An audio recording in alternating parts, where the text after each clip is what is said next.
Hello friends, welcome back to my channel. I'm the GM Philosopher, and today we're going to be talking about how to craft an epic campaign with just one good idea. Now, creating an awesome campaign can be a challenge. A lot of people feel overwhelmed by this, and some people really worry about creating a campaign that's going to suck, or a campaign that their players are not going to like, or not even being able to come up with an idea to start with. Some people don't have as much trouble with this.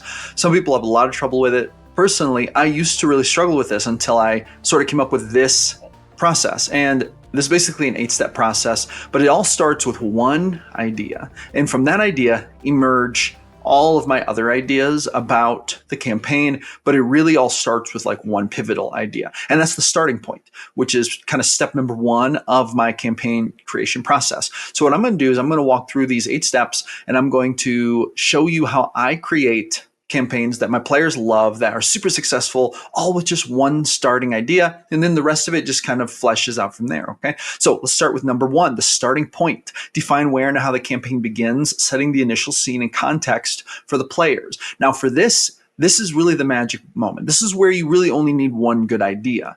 And for me, right off the top of my head right now, I'm thinking cataclysm, lava. Okay. So maybe I'm going to write that down. I'm going to say, I envision a cataclysmic event where the ground opened up and now there's a river of lava and has created this like wasteland because these magical fumes have come out of the lava. And for miles and miles and miles, the earth that was once green and fertile has turned into this like brown, grayish, desolate wasteland with like fallen creatures. And it has become just like a kind of a land of undeath and all kinds of disease, famine, lack of water, those types of things. Okay. So right here, this is an idea, and I'm going to roll with this. Let's say I'm going to start with this, but your idea could be anything. But for me, it's like cataclysm, lava. I'm going to write that down. Now, step 2, an adventure.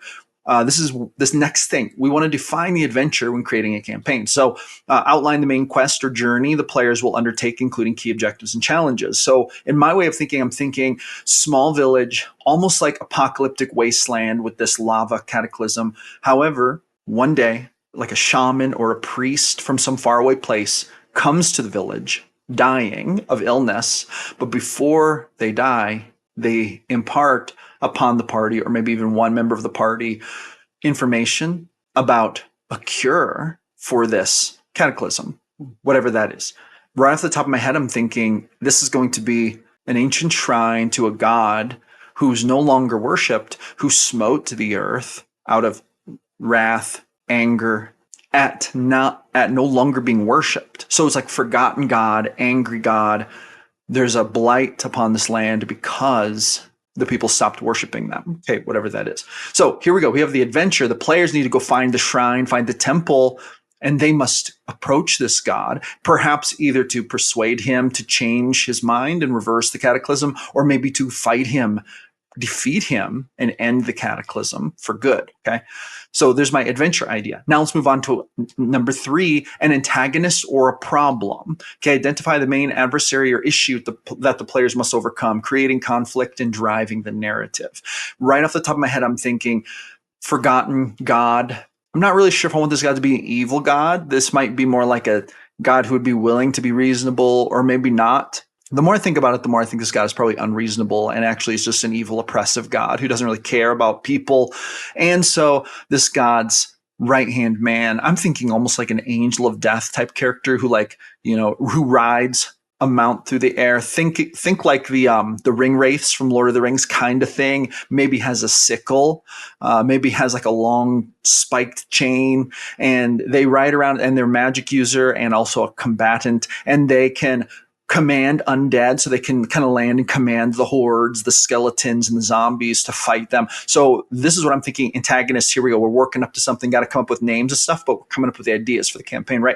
All right, that leads us to number 4, the end goal. Establish the ultimate objective the players are striving to achieve, providing a clear sense of purpose and direction. So for me, just right off the top of my head, and once again, I didn't think of any of this until just now. I'm literally walking through this in real time like I do for all of my campaigns to kind of show you how I do it, how I do it, and how it works for me, and how it all starts with that one point. But as for an end goal, I kind of said it earlier. I think they're gonna have to fight this god. I think that they're gonna have to level up as they cross the wasteland, going to the temple. And this is like basically the last hope for all of the races who haven't died out yet. For the humans, for the elves, for the dwarves, for the halflings, whatever other races are going to be incorporated in your campaign. This might be the end. Maybe they're dying out. Maybe everything is sick. Maybe food's running scarce. They need to turn this around. They're going to have to fight this god. But in order to do that, they're going to have to level up, find their strength, find their abilities, find their powers along the way, kind of thing. So I think that that's the end goal. I really do. They're going to have to defeat his right-hand man to get in the door, and then in the temple, they will fight the god himself or herself. Number 5, key locations. Highlight important places that will serve as key settings in your campaign, such as cities, dungeons, landmarks, unique environments. Right away, I'm thinking their home village. Secondly, there's going to be the temple, right, where the god resides, like where his spirit or her spirit resides. There's going to be ruins where the right-hand man of the big bad guy, the ring wraith dude, there's going to be ruins where he lives with his minions. And that's going to be a stopping point. They're going to have to conquer that on the way to the temple. Maybe it's right before the temple, maybe the ruins of the city that surround the temple. That's actually a better way. He occupies the city of the ruins surrounding the temple so that the players have to go through his territory to even get to the temple. And then I'm thinking to myself, there's going to be a cannibal camp, like a Mad Max kind of cannibal camp. Maybe they actually literally like ride chariots and they're wearing crazy gear, and maybe they even have magical apparatuses that help them to breathe the toxic air. So that's another thing that I'm thinking has to be in here. Another thing I'm thinking is kind of like Dead Forest, but in the middle of it, they find like a nymph shrine or a shrine occupied by Fae, which is still green, but it's being encroached on. But the magic of the Fae is holding it back, so they could come here to get healed, maybe find some magic weapons, that kind of thing. Also, obviously, going to have to raid holy or unholy ruin along the way. A good dungeon crawl, like maybe the Fae tell them about there was once a great castle, a great treasure of weapons, armor, magical artifacts you could find. You could, this is all kind of like post-apocalyptic kind of thing. So there's not very many like thriving live settlements, but it's like you can find these ruins, get yourself some gear. So these are some key locations just off the top of my head. I'm thinking I'm going to put those into the campaign notes. And this leads us to number 6, supporting NPCs. Introduce significant non-player characters who can provide aid, information, or present challenges, enriching the story and offering additional interactions. Right off the top of my head, I'm thinking, okay, there's going to be a young human druid.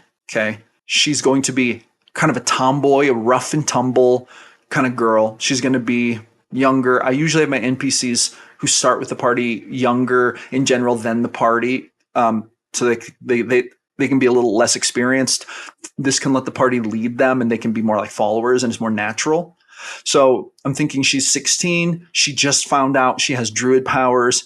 Her wild shaping is clumsy. She does it at inopportune moments, and she kind of always chooses the wrong animals. She has to like learn how to wild shape correctly and do it well. But she's just, I'm picturing her being like rough and tumble, climbing trees, rolling through the rocks, like creeping through the thicket. But she's fiercely loyal because the party members are her friends, and so she's just absolutely fiercely loyal to them, and sometimes even to a fault. She will jump in front of them and fight, maybe even when it's not a good idea. And so that's kind of my idea for an NPC to start with, kind of a main NPC with the party. And this leads us to major plot twists. Plan 1 or 2 major plot twists to surprise your players. This is number 7, and add depth to the storyline, such as revelations about the antagonist, hidden motive, or unforeseen consequences of the player's actions.